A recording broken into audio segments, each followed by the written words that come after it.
Don't leave the TV on. Turn off the lights in either the living room or your room. Got it. Got it. I'll save energy properly. I left the house to go shopping far away. Whether we are leaving or at home, our family works together to save energy by making sure we don't forget to turn off the lights or adjust the air conditioner settings.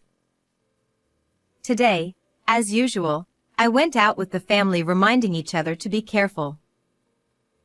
However, when I came back a few hours later, our precious home had completely changed. If you love saving so much, let me save energy for you. The sinister sound was her laugh. Sneaking into our home, she turned off the circuit breaker, causing a major incident. The reason she did such a thing was, my name is Luna. I'm 29 years old and married to Ollie, who is my age. After our marriage, we moved in with his family. His mother had already passed away, and his father, who had a chronic respiratory condition, was living alone.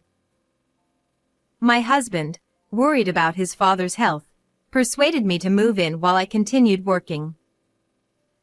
His unmarried sister was also living there, but I couldn't get along with her. His father, who was gentle and kind like my husband, was the opposite of his sister, who had a volatile temperament.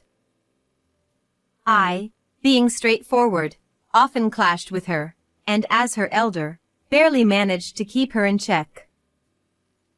If it weren't for her, our lives would be peaceful. However, within 6 months, his father's condition worsened. He needed an oxygen inhalation device to stay at home. Both my sister-in-law and I worked, so we couldn't help his father during the day if anything happened. While it was necessary to find a safe environment like a care facility, his father refused to leave the house filled with memories of his late wife. After discussing with my husband, we concluded that forcing him out of his home would be detrimental to his health. So we decided to hire a helper, but this led to another problem. My sister-in-law didn't like having strangers in the house and started harassing the helpers. She would secretly insult and annoy them, claiming, if they can't provide proper care, we can't trust them with father, and kept complaining to the agency. Many helpers quit, and when we figured out the cause, it was too late. The agency told us, we can't send anyone new, essentially giving up on us. What should we do? We've been rejected by this company too. We're probably blacklisted. Damn, it's because of her. Known as a troublemaking household, we couldn't rely on helpers anymore. We sighed and had to think of other solutions. My sister-in-law, naturally selfish and isolated from the family, was frequently admonished by my husband, which led to fierce sibling arguments. He eventually told her, move out and be independent. But being scolded only made her more hostile towards me, the less resistant target. You're the one who got married into this family, so you should take care of him. My brother can't quit his job, but you can. Hearing this, my husband would argue again. This didn't allow for a peaceful life for his father either. Though it was annoying to agree with her, there was no other choice. His father, concerned about my unfamiliarity with the environment, put on a brave face to help me settle in. Feeling indebted to him, I said, I'll quit my job and take care of your father. I'll also start learning about caregiving. He's my family too. When I decided to resign for caregiving, both my husband and his father tearfully thanked me. Learning about caregiving from scratch was difficult, but his father always encouraged me kindly. The only constant was my sister-in-law, who remained at home without helping with housework or caregiving. On her days off, she would disappear, likely going out to have fun. Though I spent more time at home, with caregiving and studying, it was hard to keep up with everything. Despite dividing chores with my husband, there were gaps, and she would quickly criticize. You decided to do both caregiving and housework, right? You like doing everything yourself, don't you? Whenever I retorted, she would respond with sarcastic remarks. She continued to harass me but would get caught and scolded by my husband. Every time, she would say, "Father is too kind to say anything. I'm saying it on his behalf." Naturally, there was no improvement, and dealing with her constant interruptions was increasingly stressful. I felt immense respect for the helpers who managed to care for his father while enduring her behavior. Both his father and my husband were fed up with her persistent attitude. One day, while secretly discussing with my husband how to encourage her independence, she announced, "I've got a fiancé, so I'm moving out. Bye, Father. I'll visit sometimes." She left suddenly, and while we were taken aback, the house became much more peaceful without her chaotic presence. Though there were discussions about moving his father to a care facility due to his age and condition, I had become more adept at caregiving, so we decided to continue home care. Though she lived with her fiancé, she frequently returned home. "What's for dinner? It'll just go to waste, so pack it for me. I'll take it home."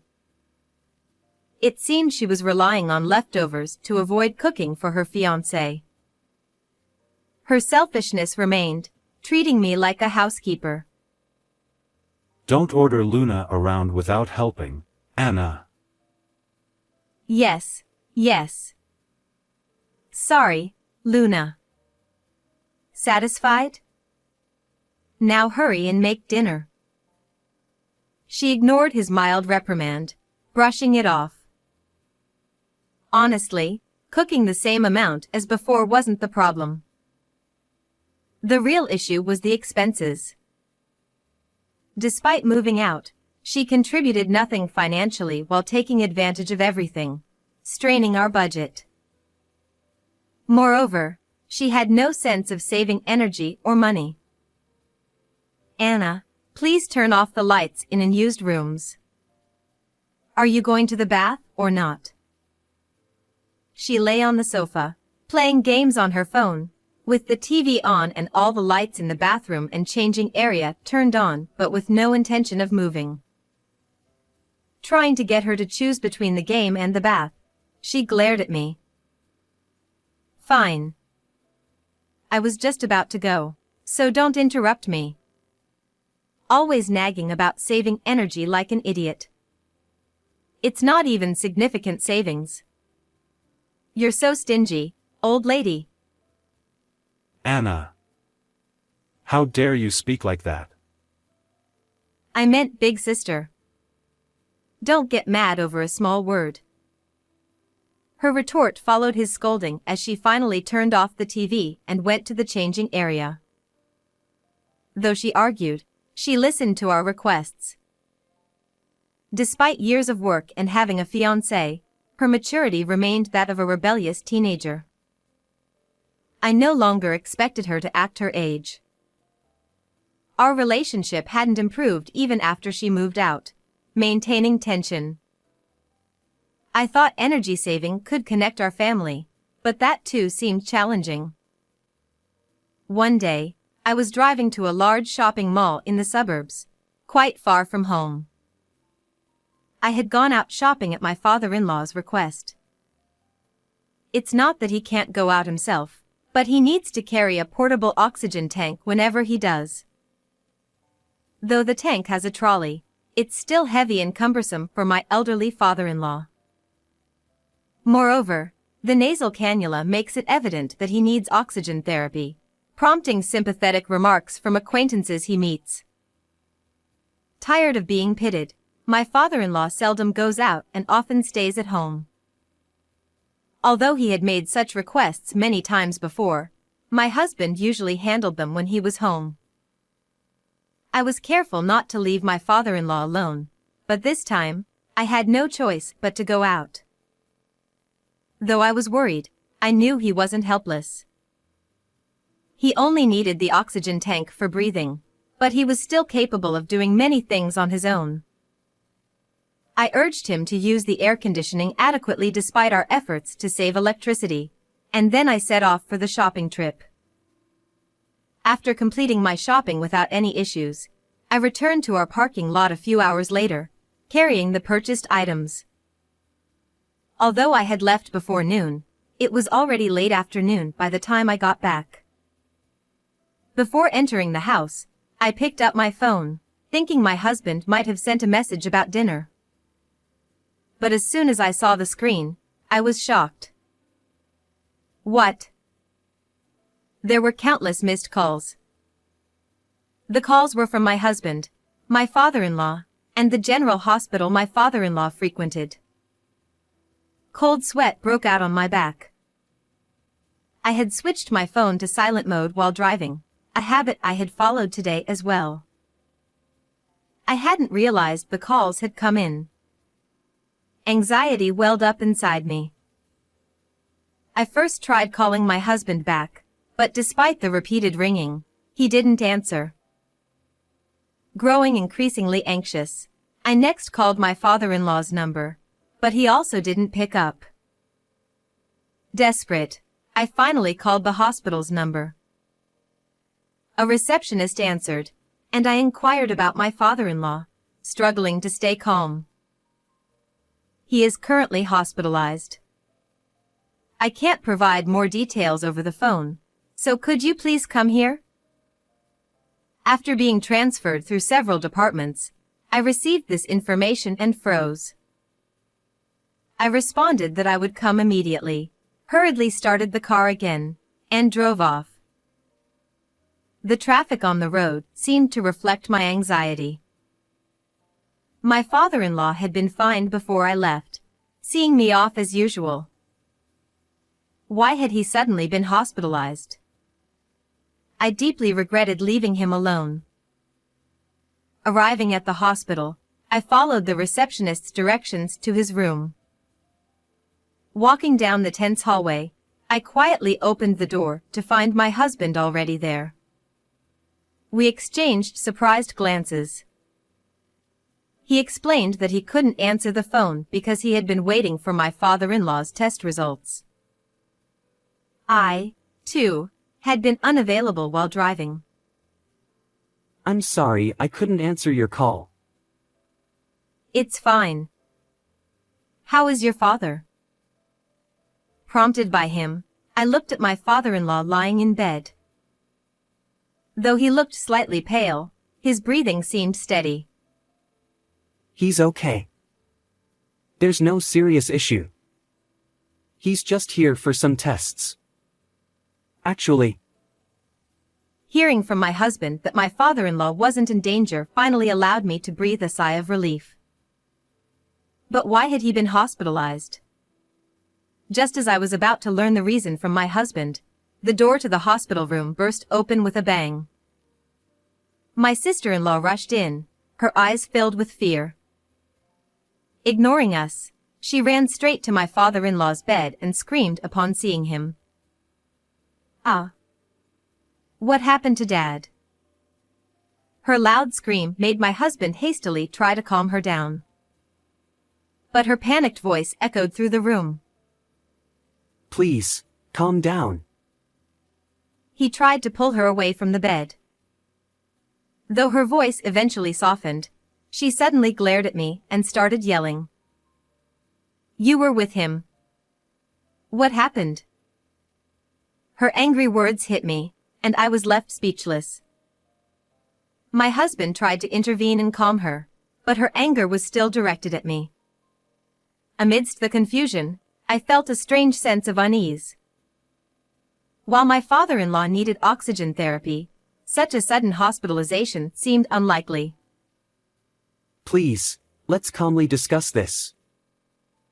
My husband turned to us, speaking quietly as he explained what he knew. It seemed my father-in-law's oxygen device had lost power. After I left, he had been resting in his room when the device powered off. He woke up struggling to breathe, tried to turn the device back on but it wouldn't work, and couldn't reach either my husband or me. He managed to connect his portable tank and catch his breath, but grew anxious about our return. Feeling a headache coming on, he decided to go to the hospital but had no means of transportation. He tried calling a taxi but found his hands shaking too much to dial. So he went to the neighbor's house for help. The neighbor, seeing him, screamed and took him inside, laid him on their living room couch, cooled him with ice packs, and called an ambulance. Only then did my father-in-law realize he was suffering from heat stroke. Thanks to the timely treatment at the hospital, he was now stable. According to the doctor, my father-in-law's age made him less sensitive to heat, and he mistook his symptoms for aging issues. With convulsions setting in, immediate treatment and a few days of observation were deemed necessary. After hearing this, I asked my husband a pressing question. The device losing power. It couldn't have been the plug. We installed it so it couldn't be easily unplugged, right? My husband frowned, looking thoughtful. My sister-in-law remained silent, but her face was visibly pale. You're right. It shouldn't have unplugged on its own. I checked when I went home to pack for the hospital. The plug was still in. What? Then why? His words only deepened my confusion. He had gone home to prepare the hospital bag and checked the device, finding the power off but the plug still in. He now looked at my sister-in-law with a stern expression. Her face, as pale as a ghost, suggested she was hiding something. Before I could comprehend why my husband seemed so angry, he raised his voice at her. You turned off the breaker, didn't you? Say something. His voice echoed through the room, making her jump and start trembling. She opened her mouth to speak but seemed unable to form words. Then my husband pulled something from his pocket. The hospital had called us multiple times, but my husband had been the first to answer. When he went home to pack, he immediately noticed something wrong. The house was unusually hot, and none of the electrical appliances were working. Checking the breaker, he found it switched off. Puzzled, he recalled our home security cameras. We had installed several cameras years ago after a break-in, and they had remained for our safety. Despite our efforts to save electricity, these were deemed necessary. I found this on the cameras. I transferred it to my phone to show you both. My husband showed us the footage on his smartphone.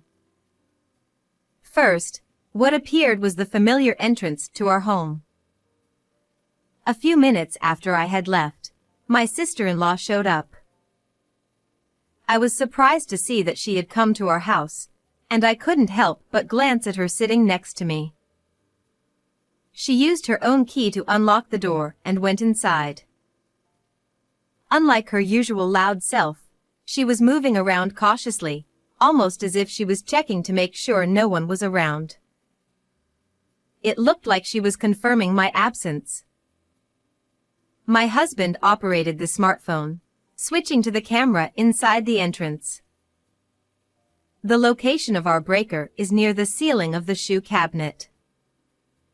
My sister-in-law climbed onto the chair we used to put on shoes and opened the breaker cover. What is she doing? Even though I knew what was going to happen, I couldn't help but scream. The camera, which has an audio recording function triggered by sound, captured not only the rustling noises but also her horrifying mutterings. This is the breaker, right? If the fridge stops, that savings freak will calm down a bit, right? Her malicious laughter echoed in the silent hospital room. Here you go. Enjoy your favorite energy saving. After that, the video ended because the breaker was tripped. We were left speechless and stood there in shock. When the breaker is tripped, the power supply to the entire house stops. For the few hours until my husband noticed, as she had planned, the contents of the refrigerator would have turned into a disaster.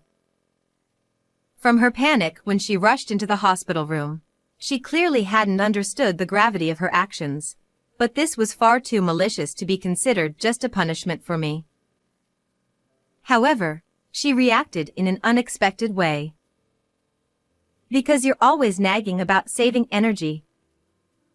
Tears welling up, she started raising her voice to justify herself. I didn't know father was home. I thought he had gone out with you. It's your fault for leaving him alone. She kept repeating that she didn't expect this to happen. Her tearful plea for self-preservation was in stark contrast to the fiery anger burning within me. How could you sneak in and cut the power like a thief? We're lucky he survived, but what if something had happened to your father? I couldn't help but lash out at her, but she raised her voice even louder to blame me. It's your fault. It's all your fault that father ended up like this. Her accusations pierced my heart. True, I shouldn't have left him alone. Wasn't it my mistake to leave him behind, saying it would be a burden to take him out? In the tense hospital room, suddenly, the atmosphere was shattered. Be quiet. The father-in-law, who should have been asleep, shouted at her. He couldn't speak very loudly due to his illness. Given his usually calm demeanor, we were all taken aback. Our gazes all turned to my sister-in-law. Do you understand what you've done? You caused trouble for everyone, and nearly killed your own father. Luna is not to blame. His eyes were filled with anger and disappointment. His voice was much harsher than his usual gentle tone. The commotion caused by my sister-in-law's screaming had fully awakened him, and he had heard the entire conversation, including the surveillance camera incident. If you keep this up, get out. And don't ever come back. His sharp reprimand left my sister-in-law pale and frozen, but soon she started to cry loudly. It was incredibly annoying. She was apologizing to her father, but he responded, You're a nuisance. Get out. With that, my husband escorted her out of the hospital room. A few days later, my father-in-law was discharged. When my husband and I went to pick him up, he greeted us with a relieved smile, his health having improved. But upon returning home, my sister-in-law was waiting in front of the entrance. Since that incident, she hadn't shown herself to us. We had expected her to apologize, but the words that came out of her mouth were the same as before. It's your fault. Everything that happened to my father is because of you. Both my father-in-law and husband looked exasperated. Seeing her once again trying to blame me, my father-in-law stepped forward. You should be grateful we didn't call the police. What you did is unforgivable. His cold voice left her speechless. But he didn't stop there. He was utterly disgusted with her. You're disowned. It's unbelievable that you still don't understand the seriousness of this situation. As I said at the hospital, don't ever come to our house again. With a stern tone, he dismissed her and entered the house. She stood there in shock, unable to move, probably never expecting to be disowned by her own father. My husband and I believed his anger was justified, and we decided to continue supporting him. We left her standing there and went back inside. After that, my sister-in-law tried to contact us multiple times to apologize. But my father-in-law ignored all of them. He had no sympathy for her after all the trouble she had caused. Neither did we. My father-in-law refused to support her financially for her wedding or honeymoon and declared he wouldn't attend the wedding. Incidentally, I was once ambushed by her outside our house. She pleaded with me tearfully to persuade my father-in-law, but I had already decided not to forgive her. I listened to her entire apology and then left. Eventually, her fiancé found out about everything. He had initially contacted my father-in-law out of curiosity about the odd refusal to attend the wedding. When he learned that my sister-in-law had caused the emergency hospitalization by cutting the power, he turned pale and apologized to my father-in-law. Unlike her, he was a sensible person. He said, what she did is attempted murder, and ended their engagement. They hadn't moved into their new place yet, so that was cancelled too. My sister-in-law had already quit her job, claiming it was for the marriage. She had spent most of her savings on spa and beauty treatments in preparation for the wedding, so she was nearly broke. They had already sent out the invitations, so she had to bear half of the cancellation fee. She ended up struggling with debt due to her own actions, but she finally understood she couldn't show her face to us anymore. Meanwhile, the three of us lived peacefully. Without her chaotic presence, my father-in-law's condition improved. Considering his age, we couldn't be complacent, but for now, we didn't have to think about moving him to a care facility. We are even planning a trip. How was this story? Please don't forget to subscribe to our channel. See you in the next video.